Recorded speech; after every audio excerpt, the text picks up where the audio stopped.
Selamat datang di TJL YouTube channel.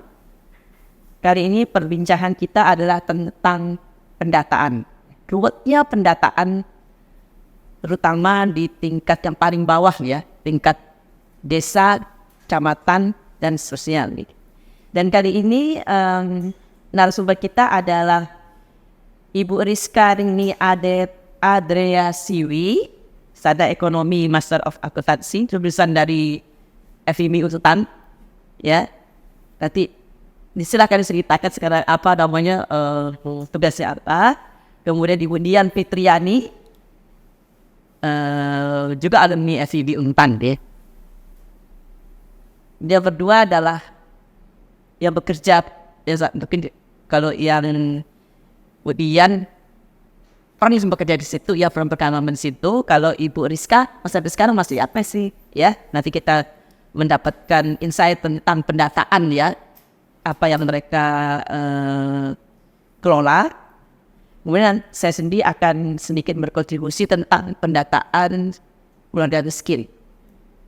Jadi pendataan di Indonesia itu sendiri memang cukup ruwet lah, ya, nggak mudah gitu.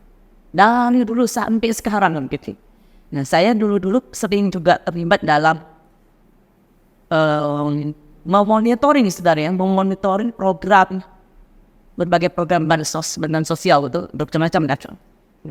Dan itu kan antara lain mengevaluasi apakah penerima bansos itu memang dikategorikan sebagai orang yang layak untuk mendapatkannya, seperti itu. Dan ternyata di lapangan itu memang sangat tidak mudah, ya, macam-macam itu. Jadi kalau di tingkat atas, bisa agregat nih, wah kita merencanakan nih jumlah orang miskin sekian, orang miskin, itu mudah, ya, mudah di sekian, kita perlu ini perlu sekian. Tapi di lapangan tidak semudah itu. Makanya sampai ada misalnya lurah atau camat kok bilang, dulu tuh ada tuh sampai yang bilang, bagus udah usah ada lah program ini. Karena apa? Yang jelas kalau ada program master itu jumlahnya sangat terbatas dibandingkan orang yang memerlukannya. Nah, kemudian kan ada kuota nih biasa dari level perencanaan tingkat nasional, ya. Provinsi Kalbar dapat sekian itu masih mudah tuh. Kemudian tingkat kabupaten bagi dapat sekian masih mudah juga. Kecamatan masih mudah juga. Kecamatan ke kelurahan mulai agak dekat, guys. Nah, semakin mendekati ke tempat sasarannya itu semakin sulit. Kenapa? Pertama, jumlah yang mau disalurkan itu terbatas. Kemudian kriteria misalnya kalau tadi cerita termasuk kan orang miskin, ya, keluarga miskin lah gitu. Dan disebut keluarga miskin tuh indikator tuh memang indah lah, mudah lah di dalam vision net tuh mudah. Tapi begitu kita ke lapangan itu, nah tidak mudah juga. Misalnya gini, rumah atapnya atap daun, tapi kok ada apa antena, kalau zaman dulu ada apa namanya TV-nya, tapi TV apa nyebutnya TV tambang dah, ya. Nah itu jadi gimana? Di satu sisi kriteria dia bisa memenuhi syarat untuk jadi orang miskin, tapi sisi lain tidak. Nah, kemudian ada lagi itu. Dan ini sampai sekarang ditemukan, ya, mahasiswa saya ke lapangan gitu, ya. Mereka menemukan janda menerima bansos, tapi anaknya sendiri itu mampu. Jadi janda ini bukan tinggal di tempat yang baik, ya lumayan bagus lah, ya, adanya kerja segala macam. Lalu kenapa dia diberi bansos? Karena janda. Nah, tidak semua janda itu kan miskin, kan? Tapi di lapangan itu bertemulah seperti itu. Itu kan berarti data kemiskinan itu kan tidak selalu update dan tidak selalu valid. Dan di lapangan itulah baru. Tapi kan kalau disuruh laporan aja ke atas, lapor aja mereka. Kelihatan oke saja tuh. Oh, dapat, udah pasti ini. Belum tentu di lapangan seperti itu, ya. Belum lagi ini yang mau dibantu. Contoh misalnya kalau dulu tuh ada, sekarang ada juga, ya, misalnya raskin, ya, beras untuk keluarga miskin kan. Itu kan dulu karena saya tidak tahu update sekarang, ya, tapi satu kabel itu 10 kilo, ya. Orang yang sangat miskin itu Itu satu karung itu satu keluarga nih, satu bulan. Orang yang sangat miskin itu tidak mampu untuk membeli satu karung. Akhirnya dibagi-bagilah. Nanti ada temuan karena, wah ini bisa jadi kan tidak, saya belinya cuma sekian. Kenapa? Karena mereka tidak mampu. Besok mereka mikir, mau dapat penghasil dari mana ya? Bagaimana mereka mau beli uang sebanyak, mau menyediakan uang sebanyak itu untuk 10 kilo itu 100 lebih kan? Nah itu kan berarti sangat tidak mungkin orang miskin itu membeli sebanyak itu gitu loh. Ya seperti itu ya. Jadi banyak yang terjadi. Disitulah banyaknya peluang-peluang untuk apa itu ya, yang tidak ya sesuatu yang tidak pada tempatnya dilakukan seperti itu. Tapi karena memang masalahnya itu terlalu luas di lapangan itu ya. Belum lagi yang nanti terutama kalau dekat tuh, wah dia tuh dapat ini enggak. Dia kan lebih kaya, enggak usah lebih mampu lah daripada saya. Dan itu contoh lah beberapa ya. Itu artinya kalau kemiskinan itu adalah berdasarkan survei ya. Kemudian nanti belum tentu juga diupdate tiap tahun tuh. Yeah. Nah gitu. Jadi bisa jadi data yang lama laporkan lagi, lapor segala macam. Oke, sekarang mari silakan ini Ibu Rizka, pengalaman bagaimana tuh? Ya, terima kasih.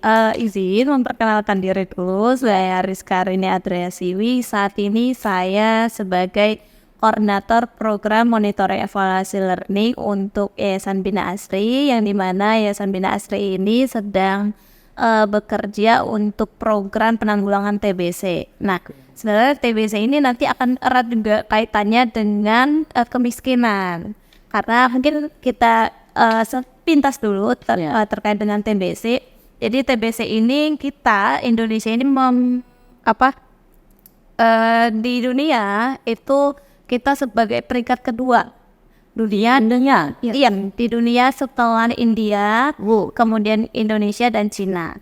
Jadi kita itu angka beban TBC-nya itu cukup tinggi dan angka temuan kasusnya cukup tinggi. Indonesia melalui peraturan Presiden nomor 71 tahun 2021 itu Presiden sudah berkomitmen untuk melakukan eliminasi TBC di tahun 2030. Di mana tahun depan di 2025 seharusnya itu sudah milestone yang kedua menuju tahapan 2030. Nah, di tahun 2025 seharusnya angka temuan kasus TB itu sudah menurun.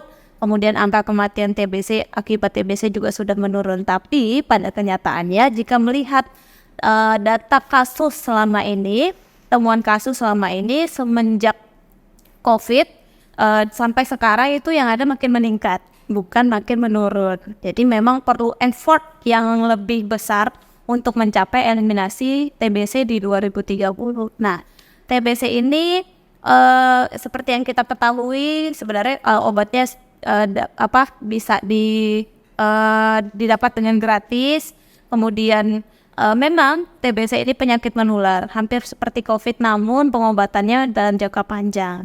Minimal yang sekarang pengobatan kalau untuk TB sensitif obat itu 6 bulan. Kemudian kalau yang resisten obat itu minimal 9 bulan sampai 2 tahun. Walaupun ada regimen baru di mana pengobatan TB itu ada yang 4 bulan dan ada yang 6 bulan. Maksudnya 6 bulan bisa sembuh?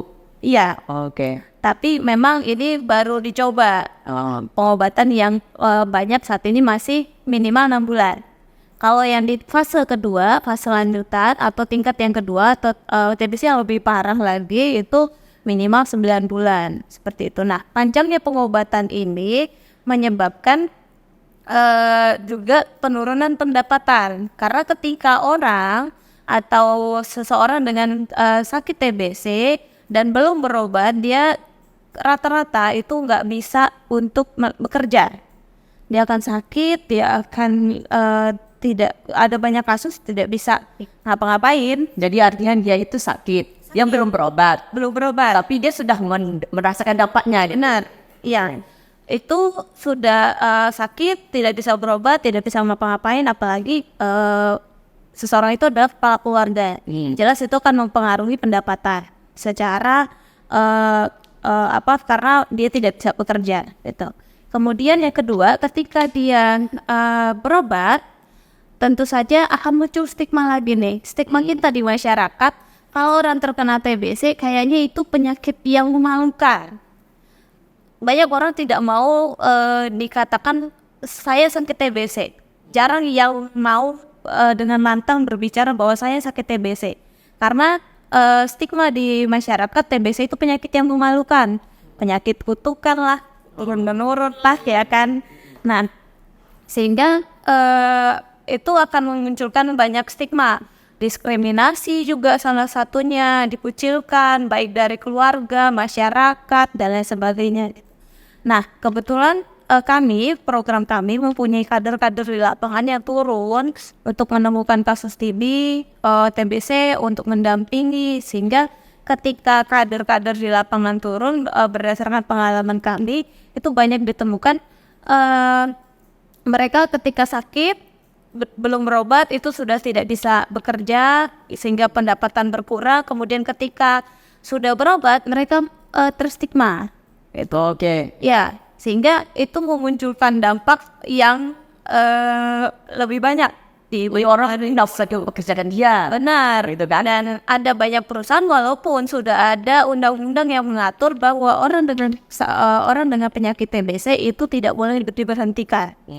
Tapi pada kenyataannya ada banyak perusahaan yang masih memberhentikan karyawan karena karyawan tersebut menderita penyakit TBC karena dianggap menular, menakutkan dan lain sebagainya. Penderitaannya tuh berlipat-lipat ganda lah. Iya benar. Belum lagi efek samping obat, kemudian dari psikologi si pasien karena diskriminasi baik dari keluarga kemudian masyarakat seperti itu. Jadi dampak ekonominya baik dari keluarga sendiri itu sudah untuk TBC SO atau TBC sensitif obat, TBC yang biasa itu untuk pribadi sendiri, untuk keluarga itu berdasarkan survei dari Kementerian Kesehatan itu sudah menurunkan pendapatan sekitar 38%.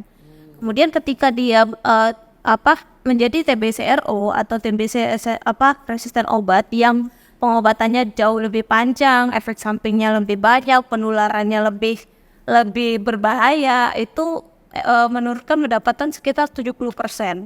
Dan secara umum beban tersebut itu untuk negara sekitar beban ekonomi untuk negara sekitar 138 miliar per tahun karena penyakit TBC ini. Jadi kerugian itu dalam bentuk hilangnya pendapatan, terus subsidi pengobatan, ya kan? Ya, karena untuk saat ini memang baik dari Kementerian Kesehatan dan turunannya ke bawah, Indonesia secara umum masih disupport dan dibantu oleh donor dari luar untuk pengobatan gitu.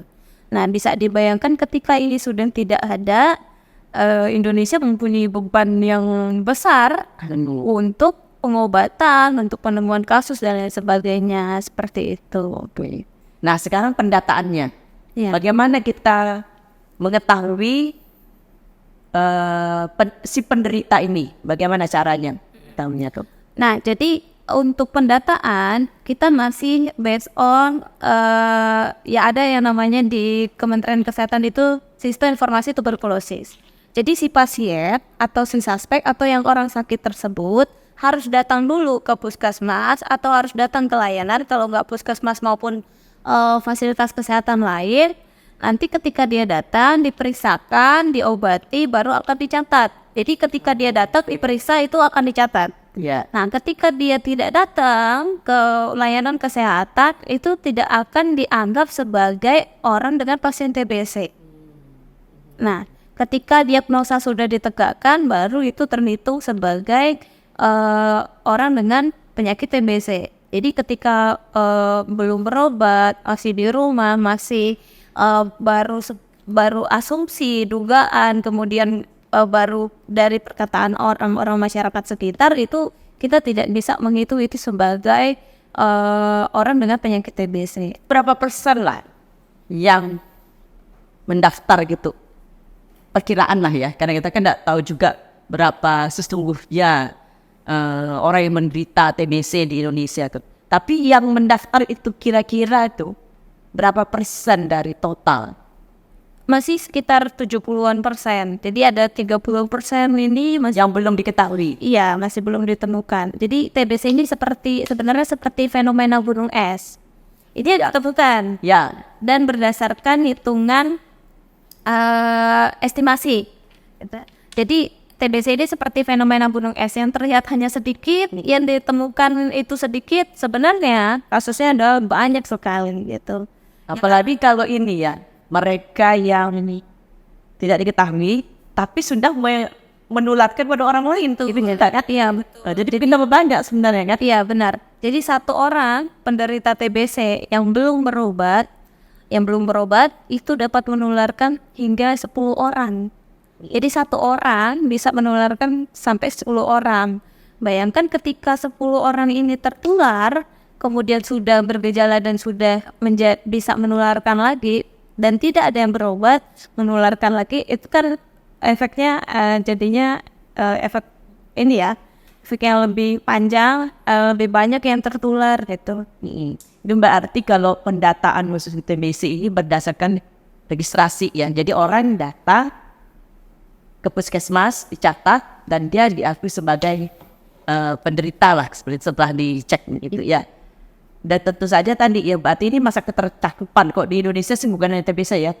Registrasi ini memang satu keselamatannya adalah ketercakupannya lah. Artinya kan yang mau berobat, sementara tidak semua orang mau berobat, bisa berobat lah gitu, dengan berbagai alasan. Kira-kira apa alasannya tuh? Kira-kira dia tidak ke puskesmas gitu. Iya, jadi ada banyak alasan kenapa pasien TBC itu tidak berobat. Yang pertama, tadi stigma. Jadi kita di masyarakat masih banyak sekali yang mau berpikir bahwa TBC ini penyakit yang memalukan, penyakit yang mengerikan gitu. Kemudian yang penyakit guna-guna lah, turun-temurun dan lain sebagainya gitu. Kemudian yang kedua, akses untuk pelayanan kesehatan. Kita khususnya di Kalimantan Barat itu kan demografi kita luar biasa. Untuk akses ke layanan kesehatan untuk di desa itu cukup sulit, kemudian membutuhkan biaya yang cukup besar. Bicara misalkan Kabupaten Sintang, Ketapang, Sambas, yang desanya itu satu puskesmas itu mempunyai intervensi desa yang cukup banyak. Tadi seperti yang sudah disampaikan bahwa Sintang, contohnya Sintang, puskesmas Serawai itu punya 38 desa, yang desa paling ujung, iya paling jauh, paling ujung itu untuk kebetulan saya pernah ke sana, desa paling ujung di perbatasan Taman Nasional, untuk sampai dari desa ke puskesmas itu membutuhkan biaya hampir lebih dari 500.000 gitu. Kemudian seperti Ketapang juga seperti itu gitu. Ketapang juga bicara misalkan air upas, itu puskesmasnya mempunyai beberapa desa dan untuk jarak tempuh ke puskesmas itu luar biasa sekali. Harus melewati jalan yang kalau kering debunya banyak sekali, kemudian yang kalau dalam musim hujan itu susah untuk dilewati, sehingga untuk dalam akses ini membutuhkan biaya yang cukup besar. Dan seperti yang kita tahu bahwa banyak masyarakat di desa yang tidak atau kurang mempunyai penghasilan yang sesuai dengan standar gitu. Kemudian ya bisa dikatakan penghasilannya memang menengah ke bawah. Nah, itu juga kemudian juga efek samping pengobatan biasanya. Pengobatan yang lama, kemudian panjang, efek sampingnya banyak. Nah, itu juga menyebabkan orang itu enggan mau berobat. Misalkan aja untuk pengobatan 6 bulan, TBC yang biasa, TBC sensitif obat 6 bulan, pengobatan itu biasanya dalam 2 minggu sampai 2 bulan itu sudah sehat, sudah nyaman. Dan di masyarakat kita ketika kita sudah enak, sehat dari luar ya, sehat, nggak ada lagi tuh biasanya, ngapain mau minum obat lagi gitu. Nah, mindset seperti itu yang banyak menyebabkan orang putus berobat, tidak mau berobat lagi dan lain sebagainya. Padahal bersembuh gitu ya. Iya, dan akibatnya apa? bisa jadi dia akan kambuh atau nanti akan naik tingkat menjadi TBC resisten obat. Karena belum pernah berobat, karena obat ini kebanyakan juga komponennya adalah komponen antibiotik, sehingga ketika obat itu tidak selesai dia akan resisten. Gitu. Jadi ada banyak hal sebenarnya. Oke, sekarang tadi Mbak Ati kan tadi pendataan itu berdasarkan mereka yang pernah ke puskesmas gitu. Iya. Terus ada enggak masalah lain di situ? Yang udah ada pendaftarnya ada masalah lain lagi enggak? Coba. Kalau dari saya, selama saya dulu pernah kerja di Yayasan Bina Asri itu kebetulan saya juga sama rekan kerja yang bantu melacak atau menelusuri orang yang lost to follow up. Jadi yang seperti disebut Didaftar? ya, Terus? daftar terus tiba-tiba ndak lanjut terus. Oh, oke, ya. Nah, salah satu alasan mereka itu mangkir atau LTFU itu biasanya karena waktu yang tidak fleksibel. Kalau lo berobat ke rumah sakit misalnya kan. Baik kalau jauh gitu kan dia. Nah, kalau misalnya dia mau janji sama dokter tak harus ada jamnya. Sedangkan si pasien itu kan kerja, jadi dia lebih memilih berobat di klinik. Nah, yang jadi masalah kebanyakan saat ini di Indonesia, terutama di Kota Pontianak itu klinik itu atau dokter praktik mandiri belum punya SITB. Apa tuh SIT? SITB itu sistem pencatatan ya untuk registrasi tuberkulosis. Jadi kalau si pasien itu udah terdiagnosa TBC, nah itu harusnya terinput di sistem itu. Nah jadi semua rumah sakit atau puskesmas nanti bisa lihat, jadi pasien ini TB. Tuh. Oh, jadi kalau di klinik itu dokter enggak nyap sistem itu? Ya, jadi di kebanyakan klinik dan dokter praktik mandiri di Kota Pontianak itu masih belum punya sistem tersebut. Kalau di Pontianak belum, apalagi di apalagi gitu ya. apalagi. Padahal kalau emang di situ ada, berarti kan terbantu ya. Ya. Di mana tuh kok belum ada tuh? Nah, kemarin itu sempat juga ya pas waktu kita advokasi ya Kak sama Dinas Kesehatan Kota Pontianak juga kan udah mulai digencarin tuh, jadi yang didaftarin, diliskan klinik-klinik yang berpotensi memang banyak pasien berobat, jadi itu nanti akan dibuatkan sistem pencatatan tersebut SITB-nya agar lebih terintegrasi. Nah, tetapi kendala lain juga kita temui waktu itu KTP-nya di Purnama si pasien itu. Nah, tapi dia tinggal sama anaknya di Paris 2. Sedangkan waktu kita turun melakukan pelacakan di puskesmas Purnama, jadi si orang puskesmas ini juga udah melakukan pelacakan, tapi ternyata orang itu tidak ada di rumah. Jadi ketika kita mau melakukan pelacakan itu kadang terregister alamatnya tidak sesuai dengan tempat dia tinggal sekarang. Jadi itu kesulitan kita juga mau melakukan pelacakan. Kalau dia tuh bisa tadi kan berubah, mungkin KTP tetap sama, tapi dia pindah sekarang. Ya, pindah. Itu kalau seperti begitu berobatnya apa harus di Purnama juga atau boleh juga di tempat lain? Sebenarnya bisa berobat di puskesmas tempat domisilinya tersebut. Kalau misalnya dia ikut tinggal sama dia di Paris 2 bisa berobat di puskesmas. Cuman dia tidak bisa dilacak ya, karena alamatnya dia tidak tinggal di situ lagi. Ya, jadi ketika kita dari komunitas melakukan pelacakan itu agak kesulitan karena alamat itu bukan alamat yang sebenarnya dia tinggal sekarang, tetapi alamat yang dulu pernah tercatat tapi tidak terupdate. Kalau misal masih benih, kalau keluarganya tinggal di rumah yang lama gitu, kasih tahu. Kalau enggak, emang repot juga sama seperti ini. Kalau enggak salah dulu saya keluarnya dulu tuh di mana tuh ada masa saya bilang dia di kesehatan juga di Bekayak. Jadi Kasoran Gila kan perbatasan apa nih antara Bekayan dengan Kabupaten Sambas ya, itu kan. Jadi orang gila ini kan bukan orang gila, sorry ya.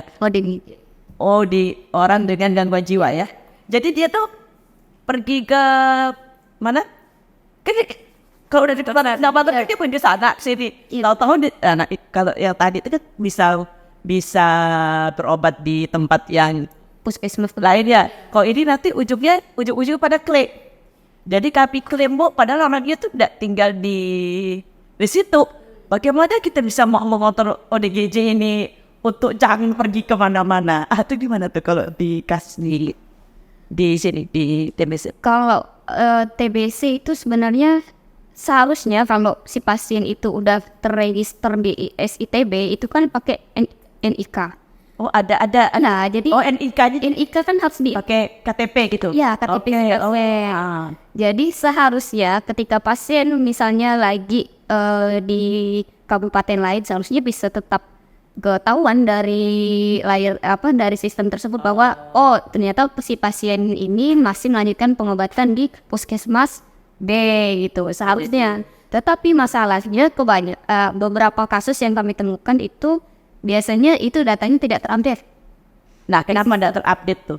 Nah, salah satunya karena kurangnya SDM biasanya, atau karena job desk-nya si petugas tersebut jadi pelaporannya agak terlambat. Nah, itu bisa berdampak juga bagi pelacakan. Jadi misalnya gini nih, dia berobat dia berobat nih, Iya. tapi dia tidak dimasukkan dalam sistem gitu, Pak. Sehingga dia tidak update. Iya, benar. Beberapa Jadi akhirnya berobat saking sibuknya tuh, selesai gitu kan, dan otomatis dimasukkan gitu. Apa seperti itu terjadi? ada beberapa kasus seperti itu tidak terupdate. Misalnya dia orang Kalimantan terus sekolah di Jawa gitu.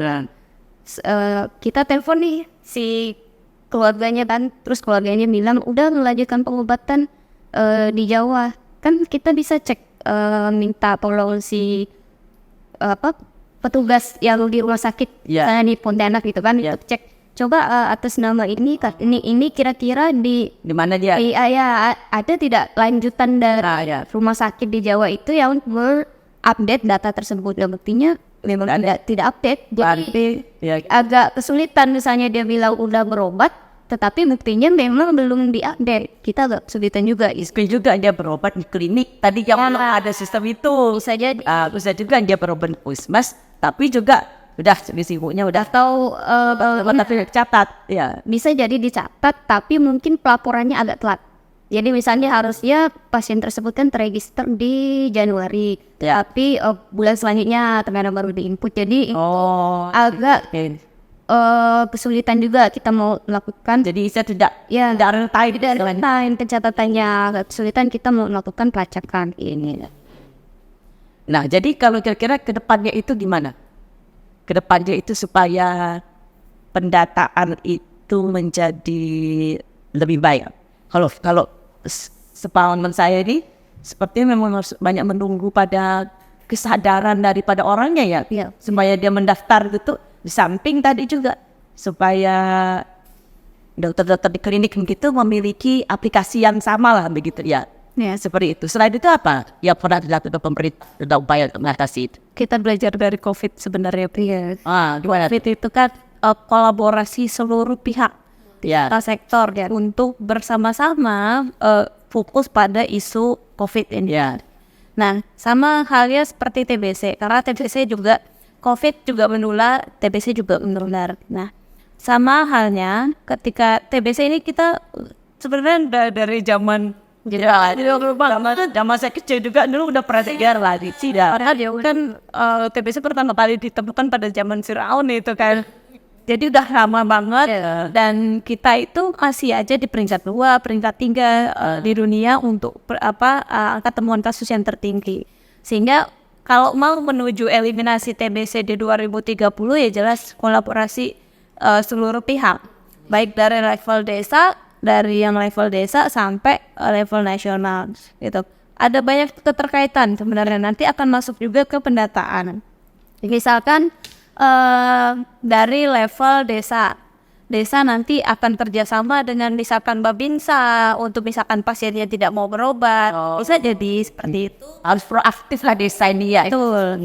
Kemudian juga dari level nasional misalkan kalau sekarang sudah banyak arahan-arahan dari presiden untuk lintas sektor. Permendagri sudah mengeluarkan aturan terkait misalkan dengan tadi kerjasama dengan undang-undang ketenaga kerjaan untuk misalkan pasien TBC itu tidak boleh diberhentikan. Kemudian juga dari Permendes sudah mengeluarkan peraturan bahwa desa itu bisa menganggarkan untuk anggaran TBC. Oh, maksudnya dana desa itu ya? Iya, Gunakan. iya, betul. Kalau dana desa itu untuk yang seperti apa tuh dana untuk desa ini? Jadi dana desa ini kan kalau sekarang masih terfokus pada stunting, isu stunting kalau di kesehatan. Ya boleh dia Iya, stunting. selain yang lain-lainnya lah ya. Nah, kalau untuk TBC ini memang baru dikeluarkan beberapa tahun ke belakang dikeluarkan Permendes terkait dengan TBC. Namun memang banyak kepala desa yang belum mengetahui bahwa isu TBC ini bisa dimasukkan ke dalam anggaran kesehatan. Jadi beberapa pengalaman kami turun ke lapangan sampai ke level desa itu ketika menanyakan bahwa ketika menginformasikan dan menanyakan apakah ada anggaran terkait dengan TBC ini di anggaran desa, mereka tidak ada dan tidak tahu harus bagaimana seperti itu. Padahal ada banyak akan nanti terkait dengan misalkan kebutuhan mereka sebenarnya untuk mereka butuh dibantu nih. Namun memang secara kriteria yang masuk dalam misalkan bantuan, misalkan di dinas kesehatan ada bantuan untuk PKH, mereka tidak masuk dalam lingkup yang orang yang bisa dibantu. Sebenarnya tadi misalkan orang dengan sakit TBC ini bisa dibantu dari anggaran desa. Nah, ketika sudah masuk pendanaan misalkan dia sakit TBC bisa dibantu dalam misalkan support nutrisi seperti itu, karena kan orang dengan TBC membutuhkan nutrisi yang baik untuk dia menjalani pengobatan sampai selesai. Nah, kemudian karena orang dengan sakit TBC itu bisa menurunkan tingkat pendapatan dia di keluarga, sehingga mungkin dari dinas kerjaan atau dinas sosial itu bisa membantu dalam hal tidak memberhentikan si pasien misalkan ketika dia sakit, hanya memberikan cuti seperti itu juga bisa dilakukan, sehingga kalau cuti kan gajinya tetap terbayarkan. Kemudian juga misalkan ada bantuan-bantuan lain dari dinas sosial yang bisa dibantu. Contohnya aja misalkan ada banyak pasien TBC yang terkendala karena tidak mempunyai BPJS kesehatan gitu. Nah, itu kan sebenarnya dia mau berobat, si pasien mau berobat tapi dia tidak mempunyai BPJS kesehatan sehingga tidak bisa melakukan pengobatan. Kalau untuk yang TBC-SO untuk pengobatan 6 bulan itu tidak ada masalah. Tapi kalau ketika dia TBC-RO, pengobatannya lebih kompleks. Dia harus pemeriksaan awal ke seluruh dokter, kemudian dan itu membutuhkan BPJS kesehatan. Kalau mau tidak menggunakan BPJS kesehatan kan akan biayanya akan lebih banyak, lebih mahal. Nah, itu juga sebenarnya bisa dibantu dari dinas sosial. Oke, jadi istilahnya dari berbagai sektor lah dibantu supaya dapat mengurangi lah jumlah orang TB di Indonesia. Baiklah para penonton, jadi kita mungkin sampai di sini. Terima kasih Ibu atas sharingnya. Mungkin nanti lain kali kita bicara yang lebih hal yang lain juga tentu terkait dengan ini, karena ini masalah kesehatan masyarakat sangat penting ya. Apalagi kita punya target tadi itu kan untuk 2030 vaksinasi yang dari anak-anak gitu. Terima kasih, sampai jumpa.